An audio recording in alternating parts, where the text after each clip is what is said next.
Hello guys, we are back again with a new video. Hi everyone. तो कैसे हैं आप लोग? कमेंट करके बताएं कैसे हैं आप लोग। आज हम क्या देखने वाले? बाबा रामदेव देव थग लाइव विद राजेश शर्मा। बहुत ज्यादा रिक्वेस्ट थी बाबा रामदेव की। यार मैंने नाम बहुत सुना हुआ है और कुछ क्लिप देखी हुई है, लेकिन ठीक से पता नहीं कि क्या कौन है, क्या करते हैं। बस ये पता है योगा करते हैं। इन योगा की क्लिप देखी है। ऐसे कर रहे होते थे। और कपिल शर्मा के शो मैंने देखा था इनके साथ एक दफा। आपने देखा हुआ इनको? नहीं, मैंने नहीं देखा। इनको नहीं देखा। चले देखते हैं राजेश शर्मा बाबा रामदेव की कैसी बजाते हैं, क्योंकि राजेश शर्मा सबकी बजाते हैं। चले देखते हैं। वीडियो लिंक आपको डिस्क्रिप्शन में मिल जाएगा, जाके वीडियो उधर भी देख लेना, उनको भी सब्सक्राइब कर लेना। और हाँ, मैं भी कर दो। Here we go. This video only entertainment. Okay. आप लगता है रजत जी, आप इस बार आप कांग्रेस से तो नहीं मिल गए? नहीं। जितने सारे नेताओं के आपने नाम लिए हैं, इन सब पप्पुओं के पापा को मैंने पिछले हफ्ते बुलाया था। भ्रष्टाचार मिटाने का जुनून चढ़ा हुआ है, काला धन लाने का पागलपन मेरे भीतर सवार है। और यदि ये गुनाह है, यदि अपराध है, यदि ये पाप है, यदि ये संवैधानिक अलोकतांत्रिक कार्य है, तो मैं इस काम को एक बार नहीं, लाख बार नहीं, करोड़ बार करूंगा, अंतिम सांस तक करूंगा। कमला मार्केट थाने में एफआईआर दर्ज किए, उसमें उन्होंने लिखा कि हमने 5000 लोगों की परमिशन दी थी। तो ये अंधे हैं क्या पुलिस वाले? इनको दिखे नहीं? तो 5000 से ज्यादा एक भी आदमी आया, इसको आने क्यों दिया अंदर? इन लोगों को मैंने तो लोगों को च्यवनप्राश दिया। अब ये हॉर्लिक्स बोर्नवीटा कॉम्प्लान खाने वाले, ये कोका कोला पेप्सी पीने वाले, मैंने लोगों को आंवला एलोवेरा पिलाया, उनकी अच्छी हेल्थ बनाई। अच्छा, लोग जो पी रहे हैं उनको आपत्ति नहीं है, इन बेईमानों को आपत्ति क्यों होती है? उन्होंने तो ये कहा कि योग शिविर में लाइन होती है, पहली लाइन में बैठने वाले को 50,000 देना पड़ता है, दूसरी वाले को 30,000 देना पड़ता है। और जिसके घर कौन से कांग्रेसी ने दी? ये दिग्विजय सिंह ने आपकी अदालत में कहा। ये तो मेरे शिविर में आया ही नहीं कभी। और मैंने किसी से 50,000 लिए ही नहीं कभी। और दूसरी बात, उन्होंने ये भी कहा कि जिसके घर आप ठहरते हैं उससे 5 लाख लेते हैं। इसने कब दिए मुझे घर रहने के? और ये देखो, मुझे 5 लाख नहीं, मुझे 5 करोड़ देगा तो मैं लूंगा। उसके पेट में क्यों दर्द हो रहा है? जो अगला फेज होगा आंदोलन का, उसमें आरएसएस, बीजेपी के अलावा ये सारी पार्टियां साथ में होंगी। मैं तो कहता हूं कांग्रेस में भी जो बापूजी जैसे लोग हैं, देखो उधर बापूजी कौन है? बापूजी ने कांग्रेस की स्थापना की थी और उन मूल्यों को मजबूती से स्थापित किया था जो है सरदार वल्लभ भाई पटेल ने। तो जो वल्लभ भाई पटेल वाले विचार के लोग हैं कांग्रेस में, जो महात्मा गांधी को अपना आदर्श मानते हैं कांग्रेस में, उन सबका भी मैं आह्वान करता हूं, आओ वतन के लिए अब पार्टी का मोह छोड़ो और इस जंग में साथ खड़े हो जाओ। क्योंकि बाबा की कोई पार्टी नहीं है, बाबा का कोई झंडा नहीं है, बाबा का तो एक एजेंडा है। अरे बिल्ली काली है, धोली है, बिल्ली चूहे मारने वाली चाहिए। स्वामी जी, क्या सच नहीं है कि अगस्त सितंबर में आरएसएस ने अपनी वर्किंग कमेटी की मीटिंग की थी, उन्होंने तय किया था कि काले धन के खिलाफ आंदोलन करना चाहिए? तो उसमें रामदेव का नाम था। उसके बाद अप्रैल 2011 में आरएसएस के प्रमुख मोहन भागवत आपसे मिले। मोहन भागवत कोई आतंकवादी है क्या? बोलो भाई, आतंकवादी है? और यदि वो आतंकवादी है मोहन भागवत, वो देशद्रोही है, तो सरकार उनके ऊपर मुकदमे चलाए, उनके ऊपर प्रतिबंध लगाए। सरकार जिनके ऊपर देशद्रोह के मुकदमे चले, उनको तो अपनी राष्ट्रीय सलाहकार समिति में रखती है। सरकार यहां पर जो देशद्रोह के भाषा बोलते हैं, वो कॉन्स्टिट्यूशनल क्रम में भाषण दे करके चले जाते हैं और देशभक्तों के ऊपर लाठियां बरसाई जाते हैं। उनको वहां से भगाने का नहीं, उनको मारने का षड्यंत्र रचा जाता है। क्या हुआ? मैं तो आपसे सिर्फ ये जानने की कोशिश कर रहा हूँ, क्या आपके इस मूवमेंट में आपकी नियत पर भी कोई शक नहीं। कमला मार्केट थाने में एफआईआर दर्ज किए, उसमें उन्होंने लिखा कि हमने 5000 लोगों की परमिशन दी थी। तो ये अंधे हैं क्या पुलिस वाले? इनको दिखे नहीं? तो 5000 से ज्यादा एक भी आदमी आया, इसको आने क्यों दिया अंदर? पुलिस वालों की गलती आने की। 5000 के बाद 5000 एक आदमी आया, उसी समय रोकते उसको। दिन में 1 लाख आ गए, तब प्रणाम कर रहे थे, नमस्कार कर रहे थे।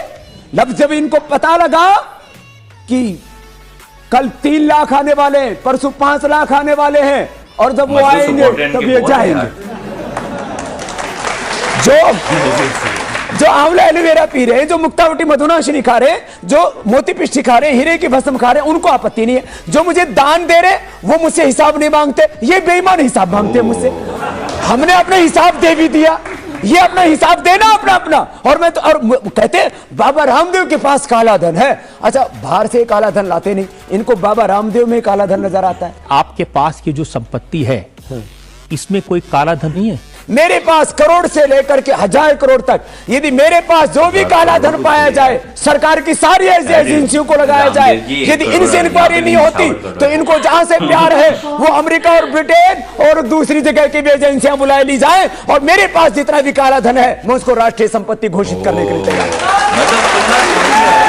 ये भी तो करे, ये नहीं करते। जिस आदमी के पास में साइकिल में पंचर लगाने के पैसे नहीं होते थे, उसके पास में हजारों करोड़ की प्रॉपर्टी कहां से आई? इनको बाबा के पास जो करोड़ों लोगों ने जो ऐश्वर्य दिया, जो समृद्धि दी, वो साम्राज्य, वो पतंजलि योगपीठ, ये सब कुछ नजर आता है। और इनका तो एक नेता विदेश यात्रा पर जाता है तो 1100 करोड़ रुपए खर्च कर देता है। अरे बाबा ने 1100 करोड़ रुपए खर्च करके यदि 100 करोड़ से ज्यादा लोगों की जिंदगी सवारी है, तो इसमें जिनको आपत्ति नजर आती है उनके लिए मुझे कुछ नहीं करना। वो जो अब मैं तो सोचता था ये वकील आदमी है, इसके जो है ये कुछ तो सच बोलेगा। मैं कहता हूं मेरे फोन तो सर्विलेंस पे है, मेरा फोन रिकॉर्ड होता है। लास्ट कॉल जिसे मैं रामलीला मैदान में जश्न का वातावरण बना था, लास्ट कॉल मैं कहता हूं सार्वजनिक करनी चाहिए, देश के सामने आनी चाहिए। जब कपिल सिब्बल ये कहते हैं कि हम काले धन को राष्ट्रीय संपत्ति घोषित कर देंगे वैधानिक तौर से, हम ऑर्डिनेंस अध्यादेश ले आएंगे, उसको राष्ट्रद्रोह का अपराध भी घोषित कर देंगे, हम फिजिकल टेक्निकल इन्वेस्टिगेशन भी कर देंगे, अब तो आप धरना खत्म करेंगे। मैंने कहा आप ये कर दीजिए, बोले हमने कर दिया। इतने महा झूठे हैं। उन्होंने कहा कि जब हमने इनकी इतनी मांगे मान ली तो उन्होंने 2 मांगे और बढ़ा दी। ये धरने से हटना ही नहीं चाहते थे। ये किसी एक अनपढ़ आदमी से पूछ के देखो कि बाबा की सारी मांग मान लेंगे तो बाबा को क्या भूखा मरने का शौक है? देखिए, उनका कहना है कि ये योग भी बेच देते हैं, जूस भी बेच देते हैं, तेल भी बेच देते हैं, साबुन भी बेच देते हैं, और ये तो देश बेच देते हैं, नालायक। आदरणीय स्वामी रामदेव जी आदर्श उन्होंने लिखा था। उन्होंने लिखा कि शासन व्यवस्था में सुधार लाने के आपके सुझावों का मैं स्वागत करता हूं। वित्त मंत्री और उनके अधिकारियों को कहता हूं कि वो आपसे विचार विमर्श करें, काला धन वापस लाने की कोशिश करें। इतनी आदर से उन्होंने, आप प्यार से उन्होंने बात की थी, लेकिन आप तो जाके लड़ गए उनसे।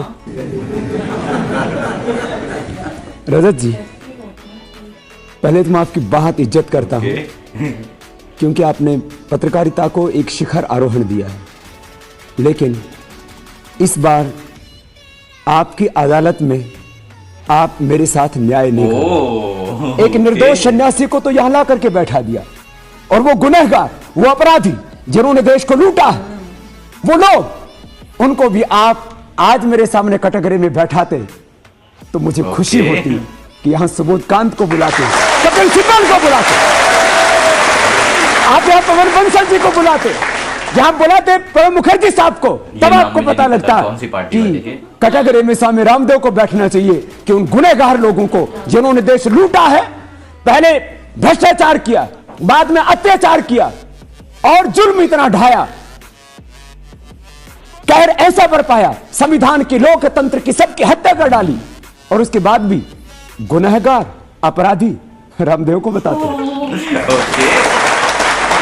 तो ये आप लगता है रजत जी, आप इस बार आप कांग्रेस से तो नहीं मिल गए? नहीं, जितने सारे नेताओं के आपने नाम लिए हैं, इन सब पप्पुओं के पापा को मैंने पिछले हफ्ते बुलाया था। इनकी पार्टी के खिलाफ, यार इनकी पार्टी, यार राहुल गांधी की पार्टी के खिलाफ सब ही हैं यार। क्या है यार, जो भी मैं वीडियो देखूं राहुल गांधी के खिलाफ होती है यार। क्या है यार, इतने मासूम से यार मासूम से राहुल गांधी थी। आप भी कमेंट करके बताना कैसी लगी वीडियो। और रामदेव बाबा यार बहुत ही मतलब जज्बाती बहुत हो रहे थे, जज्बाती बहुत हो रहे थे। और इससे ये भी पता है पतंजलि, इनका पतंजलि कुछ था ना, मतलब कि बहुत सारी चीजें खुद भी बनाते हैं ये वो। और यार बाबा रामदेव फॉर्मूला हमें भी बताओ 1000 करोड़ कमाने का। इनको डोनेशन बहुत मिलती होगी, या फिर डोनेशन तो डोनेट कर देते होंगे, वो जो इन्होंने पतंजलि वो चीजें बनाई होगी शायद उससे कमाया हो। मैं भी बना दूं यार पतंजलि। आप लोग भी कमेंट करके बताना, आप लोग बाबा रामदेव को बिग बॉस में देखना चाहते थे? बिग बॉस में आएंगे, मजा आ जाएगा, मुझे मजा आएगा यार। मुझे मज़ा आएगा बाबा रामदेव में अगर आए बिग बॉस में। तो कमेंट करके बताना। तो चलते हैं नेक्स्ट वीडियो की तरफ, मिलते हैं नेक्स्ट वीडियो में, तब तक अपना ख्याल रखिए।